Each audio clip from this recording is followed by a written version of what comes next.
Baik, mari kita buka Ulangan pasal 28 ayat 15 dan ayat 21 sampai ayatnya yang ke-22. Baik, mari kita membaca firman Tuhan. 1, 2, 3 sama-sama. Tetapi jika engkau tidak mendengarkan suara Tuhan Allahmu dan tidak melakukan dengan setia segala perintah dan ketetapannya yang kusampaikan kepadamu pada hari ini, maka segala kutuk ini akan datang kepadamu dan mencapai engkau. Belum semua, mari baca suara keras. 1, 2, 3, 21, 22 mulai. Tuhan akan melekatkan penyakit sampar kepadamu sampai dihabiskannya engkau dari tanah kemana engkau pergi untuk mendudukinya. Tuhan akan mengajar engkau dengan batu kering, demam, kepialau, sakit radang, kekeringan, hama, dan penyakit gandum. Semuanya itu akan memburu engkau sampai engkau binasa. Garis bawahi kalimat, semuanya itu akan memburu engkau sampai engkau binasa. Tuhan memberikan perjanjian-perjanjian, Tuhan memberikan hukum-hukum, Tuhan memberikan perintah-perintah, dan Tuhan memberikan aturan-aturan kepada bangsa Israel. Sehingga bangsa Israel menjadi bangsa yang berbeda dengan bangsa-bangsa yang ada di sekitar mereka nanti. Ketika nanti mereka itu menduduki tanah perjanjian. Jadi perbedaan antara orang pilihan Tuhan dengan orang bukan pilihan Tuhan. Orang pilihan Tuhan selalu mendapatkan perintah, selalu mendapatkan hukum, selalu mendapatkan aturan, dan juga selalu mendapatkan janji. Nah, Tuhan memberikan ada 2 janji kepada umat pilihannya. Yang pertama adalah janji berkat, yang kedua adalah janji kutuk. Di antara 2 janji ini, mana yang saya dan saudara lebih menyukainya? Saya percaya semua kita akan menyukai dengan janji berkat. Tapi saudara-saudara, ingat, firman Tuhan ini tidak diberikan kepada orang fasik. Firman Tuhan ini tidak diberikan kepada orang berdosa. Firman Tuhan ini pun juga tidak diberikan kepada orang non-Kristen. Tapi firman Tuhan ini diberikan kepada orang Israel dan orang Kristen. Berarti firman ini datang khusus kepada saya dan saudara pada pagi hari ini untuk Tuhan mau menyampaikan pesannya sehingga saya dan saudara mengalami pemulihan. Dan salah satu pemulihan yang Tuhan mau kerjakan adalah saya dan saudara pulih dari sakit penyakit. Saudara, sakit penyakit itu tidak mengenakan. Saudara boleh punya uang banyak, harta banyak, warisan banyak, tapi kalau saudara sakit tidak sembuh-sembuh, saya yakin itu jadi penderitaan yang sangat buat saya dan saudara sengsara. Amin.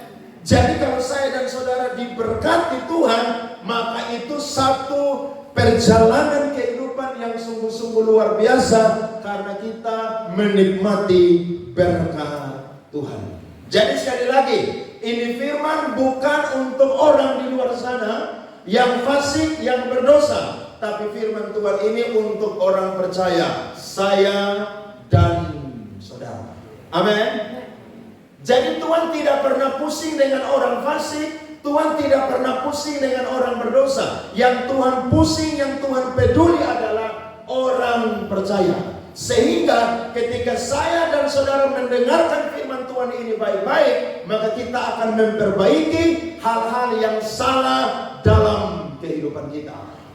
Coba kita lihat, saya boleh tampilkan di layar depan. Kata mendengarkan itu dalam bahasa Ibrani menggunakan akar kata sama atau shema, yakni mengandung beberapa makna. Yang pertama, mendengarkan itu berarti mematuhi dengan suatu respon yang aktif. Yang kedua, mendengarkan berarti benar-benar memperhatikan atau mendengarkan dengan penuh perhatian, lebih dari sekedar mendengar dengan telinga, tetapi melibatkan hati yang mendengar. Sekali lagi, ketika kita mendengar firman Tuhan, maka yang terlibat itu bukan cuma telinga yang mendengar, tetapi apa saudara-saudara? Hati juga yang mendengar. Tidak heran, ada banyak orang ketika datang gereja, pulang orang tanya, tadi di gereja firman Tuhan bicara apa? Dia lupa itu firman. Mengapa? Karena dua telinganya ada di dalam gedung gereja, tapi hatinya tidak ada di dalam gedung gereja. Saudara pernah begitu? Jujur dong. Pernah. Saya juga pernah. Jadi kita boleh ada di gereja, tapi kadang-kadang hati kita saudara-saudara itu tidak ada di gereja. Sehingga ketika pendeta lagi khotbah, sama seperti saya lagi khotbah, saudara ini hatinya tuh, pikirannya tuh kemana-mana. Saudara ingat lupa jemuran di rumah tadi angkat, kalau hujan bagaimana? Loh ya, saudara lupa matikan AC tadi di kamar. Saudara lupa matikan kipas angin tadi pergi dari rumah. Apalagi saudara yang datang gereja, tapi hari ini adalah hari saudara bayar hutang. Hari ini deadline terakhir. Berarti saudara punya telinga dua ada di gereja, hati dibungkus oleh tubuh, tapi hati saudara tidak mendengarkan firman Tuhan. Tidak heran Alkitab mencatat 1 Raja-Raja 3 ayat 9. Di situ firman Tuhan berkata begini, maka berikanlah kepada hambamu ini hati yang paham. Nah, hati yang paham di situ menggunakan kata syama atau sema, yakni hati yang apa saudara? Mendengarkan. Menimbang perkara untuk menghakimi umatmu dengan dapat membedakan antara yang baik dan yang jahat. Sebab siapakah yang sanggup menghakimi umatmu yang sangat besar ini? Salomo berdoa, Tuhan memberikan kepadanya hati yang mendengar. Jadi kalau orang sampai lupa firman, berarti jawabannya adalah telinganya dengar, tapi hatinya apa? Tidak mendengar. Simpel toh? Pulang orang tanya, tadi khotbah ada berapa poin? Aduh, saya lupa tuh. Saya ingat hanya ilustrasi yang lucu aja tadi tuh. Orang tidak memberikan hatinya untuk meresponi firman Tuhan. Makanya Yesus kasih perumpamaan tentang penabur tuh, itu keren sekali. Kenapa? Orang bisa datang dengar firman, benih yang sama ditaburkan, penabur yang sama yang menabur, tanah berbeda-beda. Jadi orang bisa sama dalam gereja, tapi ternyata tidak semua itu mendengar dengan telinga dan mendengar dengan hati. Nah, kalau sampai saya dan saudara melakukan ini, maka firman Tuhan dengar dari telinga kiri, keluar dari telinga kanan. Tidak nyantol, tidak masuk, tidak berakar, dan akhirnya tidak bertumbuh dan tidak berbuah. Jadi setiap orang bisa mendengar, tetapi tidak semua orang mendengar dengan penuh perhatian. Saya kasih contoh. Waktu kita dengar khotbah, maka kita akan mengambil waktu untuk diam. Pendeta Stephen Tong kalau lagi khotbah, saudara tidak boleh satu orang pun colek kiri kanan, bersuara ngomong dengan orang di samping. Saudara langsung dihardik dan langsung diusir dari dalam gerejanya. Jangankan orang besar, anak kecil aja langsung disuruh keluar. Woi, pendeta kejam saudara. Tapi memang ketika dengar firman itu harus tenang. Kenapa? Karena ketika berisik, saudara tidak akan konsentrasi. Saya guru piano, ngajar piano 15 tahun. 15 tahun saya ngajar piano. Ketika orang les piano, tidak boleh ada orang yang mengganggunya. Dia harus ada di ruangan khusus, ruangan ber-AC, untuk dia les di situ. Kenapa saudara? Karena dia sedang membaca not balok. Saudara, betapa susahnya membaca not balok. Mata saudara harus lihat, otak saudara harus pikir ini nada apa, posisinya di mana. Hati saudara harus hitung ketukan biramanya, tangan saudara harus main, dan kaki saudara harus menginjak sustain yang ada di bawah. Bayangkan, mata lihat, kepala berpikir, tangan bermain, hati menghitung, kaki juga apa? Bermain. Sulit? Sulit kok. Jadi ketika orang lagi latihan, lagi les, ada yang ganggu, langsung disuruh diam. Tidak boleh. Kenapa? Karena ketika ganggu sedikit aja, itu konsentrasinya langsung buyar. Nah, itu les piano, apalagi dengar khotbah. Jadi dengar khotbah berbeda dengan nonton film di bioskop 21. Amin. Kalau di bioskop saudara mau teriak, mau pangku kaki kek, mau apa kek, urusan lu. Kenapa? Karena lu udah bayar. Tapi kalau di gereja butuh konsentrasi khusus.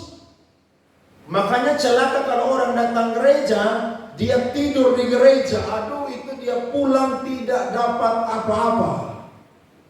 Memang kadang-kadang ada orang tidak bisa tidur di rumah. Di gereja baru dia bisa tidur di dalam hadirat Tuhan. Tapi kalau kadang-kadang tidak masalah. Tapi kalau tiap minggu harus dihadir dari atas mimbar. Amin. Jadi dengar khotbah harus apa saudara? Posisinya tenang. Kemudian mempertahankan kontak mata.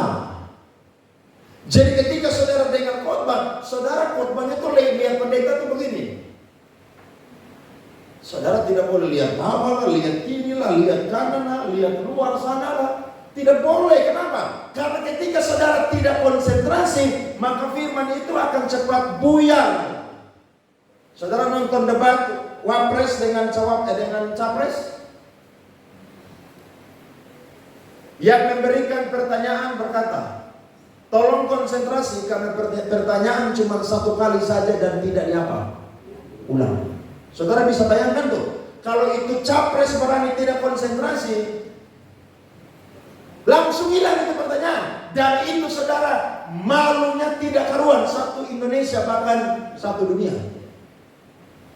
Itu orang yang lagi dapat pertanyaan saja saudara untuk menjawab, padahal dia belum jadi presiden, baru jadi capres, butuh konsentrasi yang tinggi. Jadi kalau dengar khotbah harus tenang, mata harus lihat ke depan, supaya apa? Saudara bisa fokus. Kemudian apa? Fokus dan konsentrasi. Kemudian memperhatikan ekspresi yang berbicara dan memberikan respon terhadap apa yang disampaikan, sehingga saudara berkata, amin, ya, haleluya. Kenapa? Karena itu respon mendengarkan firman Tuhan. Jadi kalau saudara diberkati dengan statement-statement firman Tuhan, saudara jangan malu-malu jahil katakan amin. Jangan. Walaupun saya dan saudara tidak boleh latah dalam berbicara amin. Tapi ketika kita diberkati, maka saya dan saudara harus meresponi firman Tuhan. Makanya saya dengar khotbah di mana aja. Kalau saya ada satu tempat, saya tidak khotbah, saya dengar khotbah, saya diberkati, saya katakan amin. Loh, saya tidak pusing dengan lo ngapain? Kok saya diberkati kok? Saya diberkati, jadi saya bilang amin, berarti saya diberkati. Bukan setiap kali saya langsung bilang amin, amin, amin, amin. Tidak. Tapi ketika saya diberkati, saya langsung katakan amin. Amin. Saya paling suka dengar kalau Marlin bilang amin. Karena di ibadah begini yang paling banyak bilang amin dan respon itu Marlin. Yang lain masih malu-malu. Saudara pelajar dari Marlin, hebat dia. Saya senang kalau orang ibadah tuh responnya luar biasa. Kadang-kadang saya khotbah di PD Gemit undang saya khotbah, ada PD yang bikin saya tuh kayaknya kurang gairah. Kenapa? Karena semua orang yang hidup itu orang yang lagi stroke stadium 4 semua. Saudara sehat? Sehat? Sehat? Nah, kalau sehat, dengar khotbah tuh respon. Tapi saya kadang-kadang khotbah di PD-PD yang undang saya. Wah, itu orang diberkati, saudara, mereka respon. Saya khotbah 1 jam, itu kayaknya kurang. 1 jam setengah saya khotbah. Bahkan habis khotbah mereka bilang, Pak Andre, tadi khotbah terlalu cepat. Cepat apa? Saya udah 1 jam setengah. Kenapa? Karena mereka respon, mereka gairah. Jadi saya dan saudara ketika dengar firman, maka hal-hal ini yang perlu kita praktikkan. Sehingga kata mendengarkan dalam bahasa Yunani itu memakai kata ekremamai, yang artinya kita bergantung pada bibir orang yang berbicara atau mendengarkan dengan seksama. Jadi saudara ada di gereja bergantung kepada saya yang menyampaikan firman Tuhan. Makanya Yesus berkata, kalau ada orang ajar sesat, ikat batu di lehernya, buang dia di Puku Afu. Kenapa? Karena ketika orang yang menyampaikan firman, dia menyesatkan orang, itu berbahaya. Kenapa? Karena orang yang mendengarkan tergantung kepada orang yang sedang apa? Berbicara. Jadi penting saya dan saudara fokus kepada firman Tuhan, tapi penting juga bagi si pemberita untuk menyampaikan firman Tuhan dengan benar. Nah, kita sampai di kata tadi kutuk. Apa sih kutuk? Kutuk artinya saudara ada di mana Tuhan tidak ada di situ. Kutuk artinya apa yang saudara kerjakan Tuhan tidak campur tangan di situ. Itu sederhananya begitu. Jadi kita boleh ada dimanapun, tapi ingat, kalau kita dikutuk Tuhan, kita tidak bersama dengan Tuhan, dan Tuhan tidak bersama dengan kita. Dan kalau kita dikutuk Tuhan, apapun kita bisa kerjakan, tapi ingat, Tuhan tidak terlibat dalam apa yang saya dan saudara kerjakan. Bahkan dalam teks yang kita baca pada pagi hari ini, ketika saya dan saudara sakit, dan kita pergi cari dokter yang paling hebat sekalipun, tapi kalau kita dikutuk Tuhan, Tuhan tidak campur tangan dalam pengobatan saya dan saudara. Kenapa? Karena kita sedang dikutuk oleh Tuhan. Nah, saya mencatat saudara, ada 3 tindakan rohani agar saya dan saudara bisa pulih dari kutuk sakit penyakit. Yang pertama, Alkitab berkata, saya dan saudara harus sadar dan bertobat dengan sungguh-sungguh. Kalau kita baca firman Tuhan, lihat di teks sebelumnya, pasalnya 28 ayatnya yang pertama. Di situ firman Tuhan berkata, jika engkau baik-baik mendengarkan suara Tuhan Allahmu dan melakukan dengan setia segala perintahnya yang kusampaikan kepadamu pada hari ini, maka Tuhan Allahmu akan apa? Mengangkat engkau di atas segala bangsa di bumi. Ayat 2, segala berkat ini akan datang kepadamu dan menjadi bagianmu jika engkau mendengarkan apa? Suara Tuhan Allahmu. Berarti tanda orang bertobat, sadar, maka dia punya tindakan adalah dia fokus dengan firman Tuhan, dia respon dengan firman Tuhan, dan dia mau yang namanya saudara-saudara itu melakukan dengan setia firman Tuhan. Jadi kalau ada saudara yang sakit sampai hari ini tidak sembuh-sembuh, mungkin jawabannya saya dan saudara ini sedang berbalik dari Tuhan. Kenapa? Karena ketika kita berdosa, kita melupakan Tuhan, maka kita sedang berbalik dari Tuhan. Dan ketika kita berbalik, Tuhan tidak menyinari wajahnya kepada kita. Sehingga saya dan saudara jadi orang-orang yang akhirnya tidak dapat berkat Tuhan. Saya pernah ketemu satu orang, sakitnya sudah diobati tapi tidak kunjung sembuh-sembuh. Sakitnya tidak terlalu berat sih, hanya sakit kepala aja. Tapi dia sudah minum semua obat, tapi sakit kepalanya tidak sembuh-sembuh. Ingat, ketika orang tua melakukan dosa, maka konsekuensi daripada dosa pun juga akan turun kepada keturunan yang ada di bawahnya. Jadi mungkin kalau ada orang yang berobat tidak sembuh-sembuh, mungkin ada kutuk keturunan yang sedang dia dapatkan. Coba baca Keluaran pasal 20 ayatnya yang kelima. Mari kita lihat firman Tuhan ini. Jangan sujud menyembah kepadanya atau beribadah kepadanya atau penyembahan berhala. Sebab aku Tuhan Allahmu adalah Allah yang cemburu, yang membalaskan kesalahan bapa kepada anak-anaknya, kepada keturunan yang ketiga dan kepada keempat dari orang-orang yang apa? Membenci aku. Jadi kalau ada saudara yang sakit hari ini dan berobat tidak kunjung-kunjung sembuh, mungkin saudara ini sedang mendapatkan dampak daripada dosa nenek moyangmu. Karena ketika kita lahir, kita itu mendapatkan yang namanya dosa warisan. Karena Adam buat dosa, maka saya dan saudara dapat konsekuensinya juga. Jadi kalau bapaknya tuh, mamanya tuh sakit-sakitan karena penyembahan berhala, karena suka menyembah kayu, menyembah patung, tidak percaya Tuhan, dan sakit penyakit, maka nanti turun kepada generasi yang ada di bawahnya. Bukan karena faktor darah saja yang sama atau hal-hal jasmania yang sama, tapi mungkin ada dosa sehingga kutuk keturunan itu turun ke atas anak. Salah satu contoh, kalau orang tua sakit asma, maka biasanya kadang-kadang anak-anak pun juga terkena sakit asma. Saya mau berkata, Tuhan tidak ingin saya dan saudara menderita. Tuhan mau saya dan saudara sembuh. Kalau sampai saudara sakit dan saudara main-main dengan sakit itu dan tidak memutuskan dosa kutuk keturunan, maka sakit itu mungkin akan terus turun kepada generasi yang ada di bawah. Salah satu contohnya lagi, saya punya teman, dia punya papa itu mantan dukun.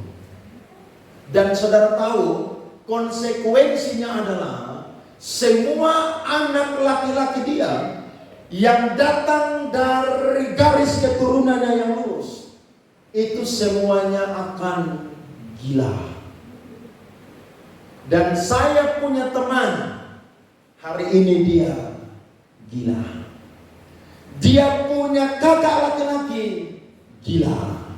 Tapi hanya satu orang saja yang tidak gila. Mengapa dia tidak gila? Karena dia keluar dari NTT.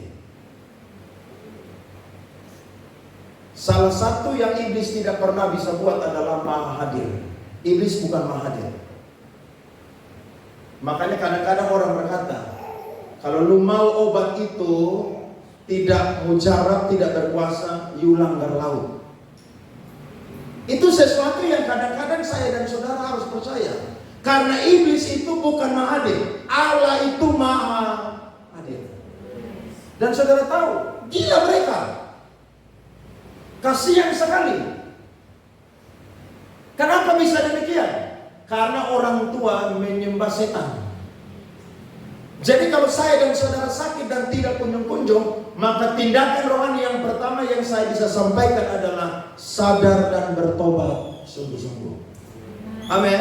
Kalau ada orang tua yang pernah menyembah berhala, kalau ada orang tua yang pernah terikat dengan dukun-dukun, saudara pernah yang namanya pakai jimat-jimat, saudara putuskan itu. Tidak boleh lagi yang namanya saudara pegang itu. Karena kalau sampai saudara buat itu terus-menerus, dosa itu akan turun terus kepada generasi yang ada di bawah. Alkitab cuma catat keturunan ketiga dan keempat, itu cuma simbol aja. Tapi keturunan akan terus berlanjut, dan kalau dosa itu tidak diputuskan, maka semua keturunan yang ada di bawah akan mengalami sakit penyakit. Jadi kalau saudara sakit, jangan main-main dengan sakit itu. Mungkin saudara harus tanya orang tua, kenapa kita sekeluarga sakit model begini? Kalau orang tua belum bertobat, suruh bertobat. Tapi kalau saudara sendiri pun juga belum bertobat sungguh-sungguh, harus kembali bertobat dengan sungguh-sungguh. Karena ingat, firman yang tadi kita baca bukan untuk orang fasik, bukan untuk orang berdosa, tapi untuk orang Kristen. Amin. Jadi tidak semua sakit itu karena semata-mata sakit karena fisik. Tapi saya percaya iblis itu salah satu kerjanya adalah dia ingin membunuh manusia. Dan yang dia bisa tabur salah satunya adalah sakit penyakit. Sakit penyakit tidak selalu tidak rohani, saudara. Sakit penyakit kadang-kadang rohani juga. Seperti Ayub sakit karena Tuhan izinkan Ayub itu sakit supaya dia naik level. Tapi kadang-kadang ada sakit yang iblis itu berikan. Dan orang yang ada di dalam Tuhan, setan tidak akan pernah mengganggu dia, bahkan berkuasa atas dia. Kenapa? Karena ada roh Tuhan di dalam kehidupannya. Kalau sampai Tuhan izinkan setan ganggu saya dan saudara, itu mutlak karena izin daripada Tuhan saja. Tapi kalau tidak ada izin dari Tuhan, setan tidak akan pernah menyebarkan yang namanya sakit penyakit kepada saya dan saudara. Amin. Ada satu hamba Tuhan di Perjanjian Lama namanya Nabi Elisa. Dia bikin mujizat banyak sekali. Tapi dia mati dalam keadaan sakit. Apakah itu tidak rohani? Itu rohani. Buktinya apa? Sampai dia mati aja, orang-orang gerombolan Moab itu datang mau menyerang orang Israel. Mereka lagi kubur orang-orang mati. Mereka lempar itu mayat-mayat. Dan mayat-mayat ketika bersentuhan dengan tulang Elisa, saat itu pun juga mereka hidup kembali. Amin. Berarti Elisa sakit itu karena Tuhan yang izinkan Elisa sakit dan mati, supaya sekalipun dia mati, kemuliaan Tuhan tetap dinyatakan dalam hidup dan pelayanan Nabi Elisa. Amin. Jadi jangan main-main dengan sakit. Saudara perlu kembali kepada Tuhan. Karena orang yang kembali kepada Tuhan, pemulihan Tuhan akan kerjakan. Tuhan janji, kalau saudara dengar firman dan taat melakukan dengan setia, Tuhan jauhkan salah satunya sakit penyakit dari saya dan saudara. Tetapi kamu harus beribadah kepada Tuhan Allahmu, maka Ia akan memberkati roti makananmu dan air minumanmu. Dan aku akan menjauhkan apa? Penyakit dari apa? Tengah-tengahmu. Jadi sekali lagi, sakit tidak selalu tidak rohani. Kadang-kadang sakit itu rohani. Kalau seizin daripada Tuhan. Tuhan mau saya dan saudara sehat karena Tuhan mau kita diberkati oleh Tuhan. Saudara kalau sehat, saudara bisa bekerja dengan maksimal. Kalau saudara sehat, saudara bisa ibadah dengan maksimal. Kalau saudara sehat, saudara bisa pelayanan dengan maksimal. Apapun yang kita buat, semuanya akan maksimal karena saya dan saudara tidak mengalami sakit penyakit. Itu yang pertama. Tindakan yang kedua adalah saya dan saudara harus jujur mengakui dosa dan mau didoakan. Saya beri tanda kurung, yakni saya dan saudara harus masuk dalam satu pelayanan, namanya adalah pelayanan doa pelepasan. Siapa di sini pernah mengalami pelayanan doa pelepasan? Ya, puji Tuhan. Kalau ada saudara yang belum, saudara perlu masuk dalam pelayanan doa pelepasan. Ada banyak teori yang berkata bahwa pelayanan itu pelepasan stepnya 1, stepnya 2, stepnya 3. Tapi buat saya pelayanan pelepasan itu tidak perlu berlama-lama.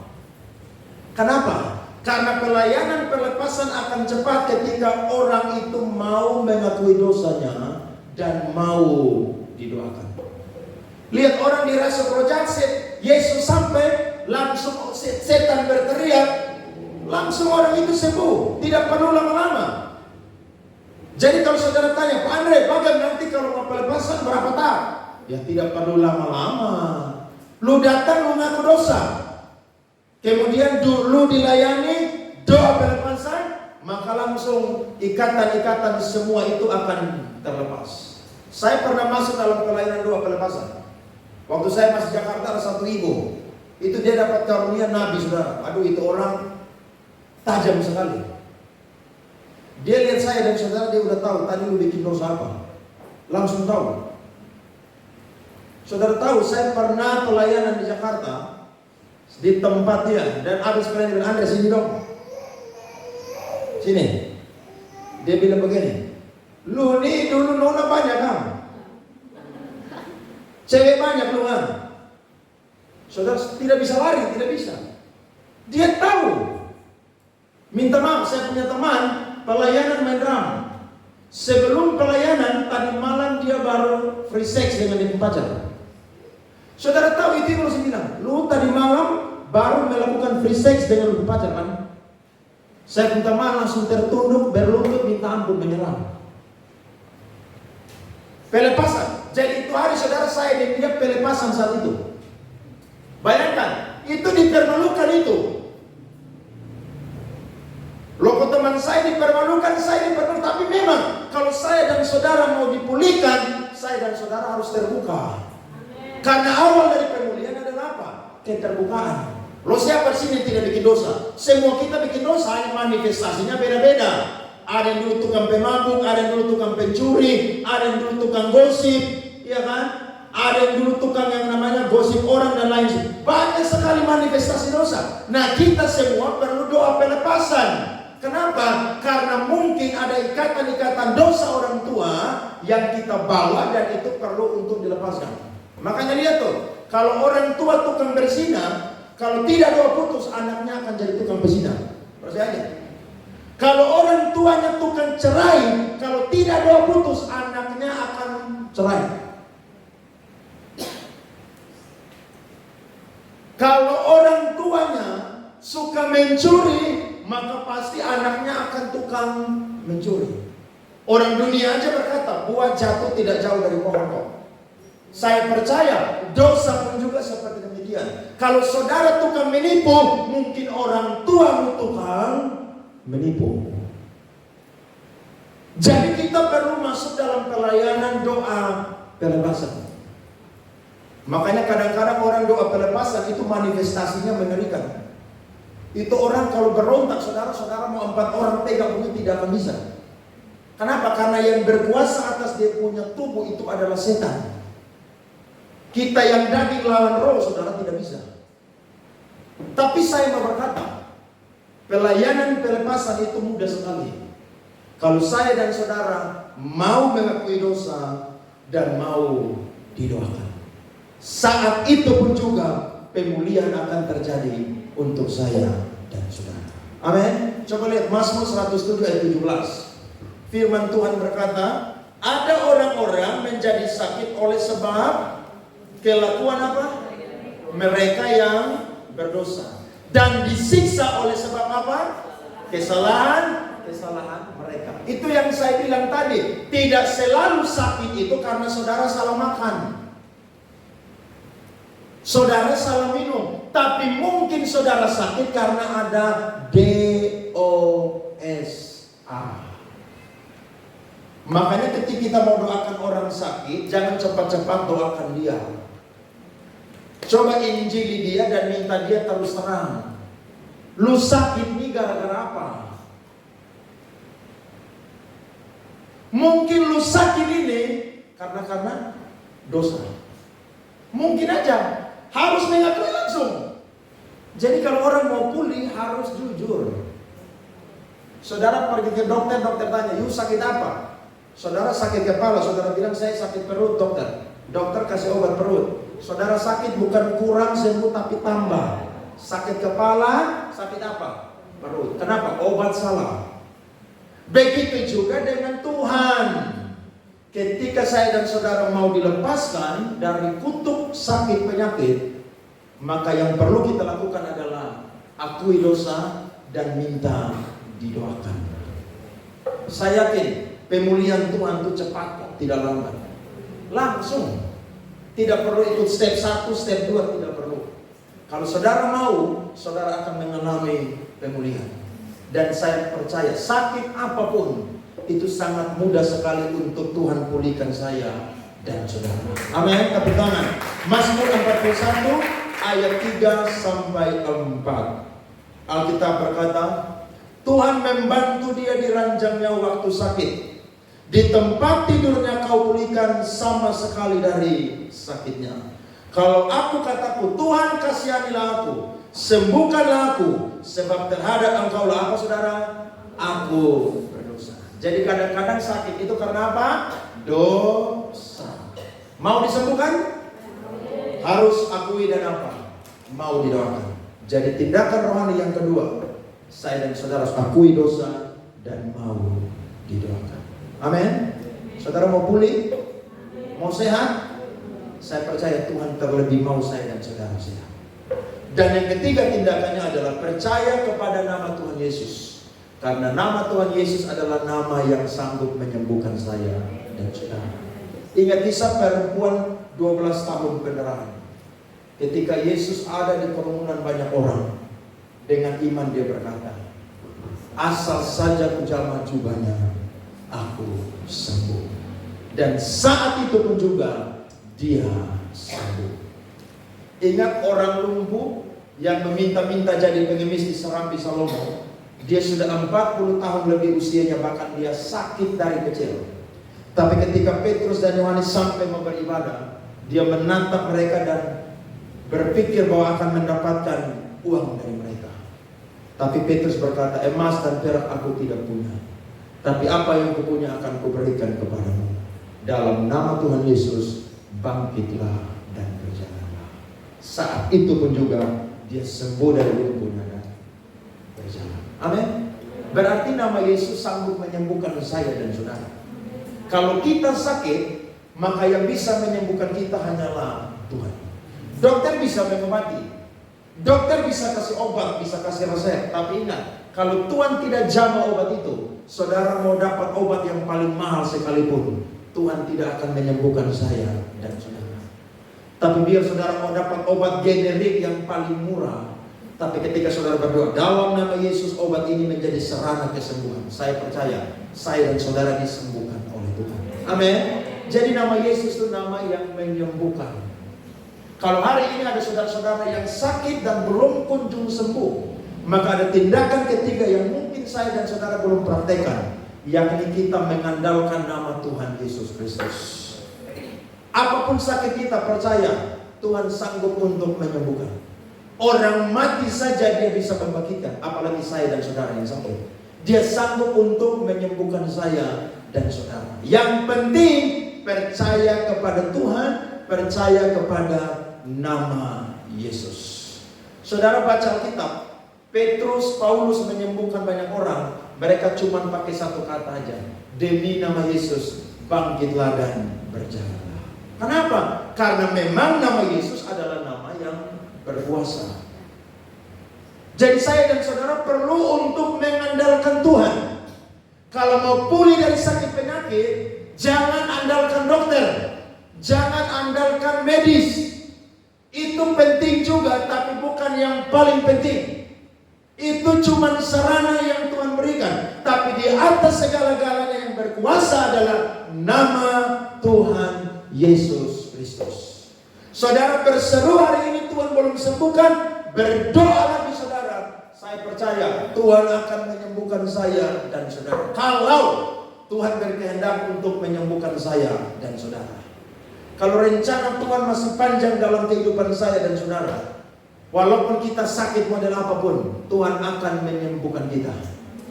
Bahkan kalau kita sampai sakit jiwa saudara yang berbahaya sekalipun, akan ada pemulihan daripada Tuhan. Saya punya teman satu di Kupang. Dia bukan pengkhotbah, tapi dia seorang pendoa yang luar biasa. Hari ini dia pelayanan adalah penginjilan orang gila. Dan sudah 4 orang gila yang dia injili dan bertobat sembuh. Saya bilang, wih, saya tidak bisa seperti kamu. Di depan simpel aja. Caranya bagaimana? Ketemu mereka jangan pakai pakaian bagus. Pakai pakaian itu yang sangat sederhana. Kemudian yang kedua, ketemu mereka bawa makanan, bawa minuman. Nah, ketika sudah homogen sama karena pakaiannya sama, itu nanti mulai nyambung. Saudara jangan ketemu orang gila pakai anting panjang, leher itu 10 gram, pakai gelang tangan, dia copet saudara. Iya, penginjilan itu harus kontekstualisasi, harus. Kemudian ketika dikasih makan, orang itu kenyang, dia mulai ngobrol. Dan itu dia lakukan saudara bertahun-tahun. Sekarang sudah 4 orang gila yang dia doakan injili dan pulih. Berarti tidak ada yang mustahil bagi Tuhan. Nama Yesus adalah nama yang mampu menyembuhkan setiap orang. Amin. Saudara percaya Tuhan masih berkuasa? Saya percaya bahwa Tuhan masih berkuasa sampai akhir. Sakit apapun, ketika saya dan saudara mau bertobat kembali kepada Tuhan, mau akui dosa dan mau didoakan, dan percaya kepada nama Tuhan Yesus, saya percaya kesembuhan akan menjadi bagian saya dan saudara. Tuhan berkati kita semua pagi hari ini dengan firman Tuhan. Amin. Mari kita bangkit berdiri saudara-saudara.